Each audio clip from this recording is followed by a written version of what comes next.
యువతలో దేశభక్తి, నాయకత్వ లక్షణాలు, క్రమశిక్షణ, సామాజిక బాధ్యతాభావం పెంపొందించడంలో నేషనల్ క్యాడెట్ కార్ప్స్ ఎన్సీసీ కీలక పాత్ర పోషిస్తోంది. రక్షణ రంగంలో విస్తృత ఉద్యోగ అవకాశాలు ఉండడంతో నేటి విద్యార్థులు చదువుతో పాటు ఎన్సీసీ వైపు అడుగులు వేస్తున్నారు. ఇందులో భాగంగా పశ్చిమ గోదావరి జిల్లా తాడేపల్లిగూడెంలోని శశి ఇంజనీరింగ్ కాలేజ్ ప్రాంగణంలో ప్రతిష్టాత్మక 12వ battalion group selection camp IGC TSC ఘనంగా ముగిసింది. డ్రోన్ టెక్నాలజీ, ఆయుధ వినియోగం వంటి అత్యాధునిక శిక్షణతో సాగిన ఈ మెగా క్యాంపుపై ప్రత్యేక కథనాన్ని ఇప్పుడు చూద్దాం. Kakinada national cadet corps unit ఆధ్వర్యంలో తాడేపల్లిగూడెంలో నిర్వహించిన వార్షిక శిక్షణా శిబిరానికి వివిధ జిల్లాల నుండి క్యాడెట్లు తరలివచ్చారు. సుమారు 600 మంది ఎన్సీసీ క్యాడెట్లు ఈ 10 రోజుల శిబిరంలో పాల్గొన్నారు. రాష్ట్రంలోని వివిధ ప్రముఖ విద్యా సంస్థల నుంచి ఎంపికైన ఈ క్యాడెట్లకు దేశ రక్షణ రంగంలో వస్తున్న అత్యాధునిక మార్పులపై శిక్షణ అందించారు. క్యాడెట్లకు మిలిటరీ స్థాయి డ్రిల్, మ్యాప్ రీడింగ్, ఆయుధాల వినియోగంపై అవగాహన, ఫైరింగ్, విపత్తు నిర్వహణ, యోగా వంటి అంశాలలో శిక్షణ ఇచ్చారు.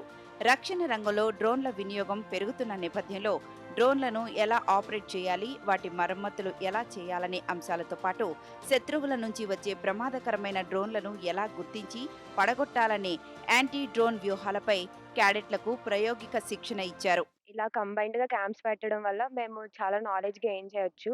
అలాగే నేనొచ్చేసి హెల్త్ అండ్ హైజీన్ ఈవెంట్ నుంచి వెళ్తున్నాను.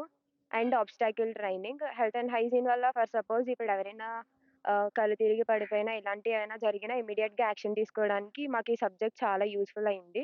అండ్ ఆబ్‌స్టాకిల్ ట్రైనింగ్ వచ్చేసి ఫిజికల్‌గా అండ్ మెంటల్‌గా కూడా చాలా హెల్ప్ అవుద్ది. సో, ఆబ్‌స్టాకిల్ యూజెస్ చాలా ఉన్నాయి.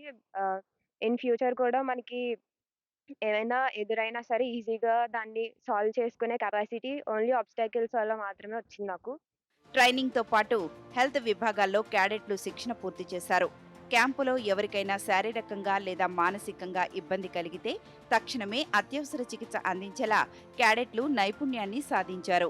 To build good character and build good stamina and achieve a good goal. My short term goal is to build good character, good physique, and my long term goal is to become a department officer. ఇక్కడ వచ్చేసి events, firing, map reading, health and hygiene, JDFS, next obstacles and tent pitching జరుగుతున్నాయి. ఇవన్నీ కూడా కెడెట్స్‌కి discipline and ఫిజికల్‌గా fit and స్ట్రాంగ్‌గా చేస్తాయి. Next నేనొచ్చి అచీవ్‌మెంట్ చేశా బీలో. ఐజీసీ, టీఎస్సీ చేశాను. నెక్స్ట్ ఎల్ఐడీసీ కంప్లీట్ చేశా. Local independence day camp at Vijayawada. మేము డ్రోన్ క్యాంప్‌లో డీజే ఫాంటమ్ అనే డ్రోన్‌ని ఫ్లై చేసాము. సో, మేము డ్రోన్ క్యాంప్‌లో చేసింది ఫ్లయింగ్.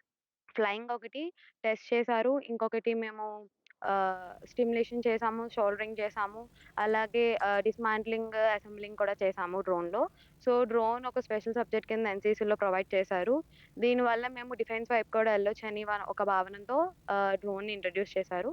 ఏకాగ్రత, క్రమశిక్షణ నినాదంతో సాగిన ఎన్సీసీ తాడేపల్లిగూడెం శిక్షణా శిబిరం ద్వారా రేపటి తరం వీరులను విజయవంతంగా తీర్చిదిద్దింది. ఇక్కడి కఠిన శిక్షణ ద్వారా దేశభక్తిని నింపుకున్న ఈ క్యాడెట్లు రాబోయే రోజుల్లో భారత రక్షణ రంగంలో దేశ కీర్తి పతాకాన్ని ఎగురవేస్తారనడంలో ఎలాంటి సందేహం లేదు.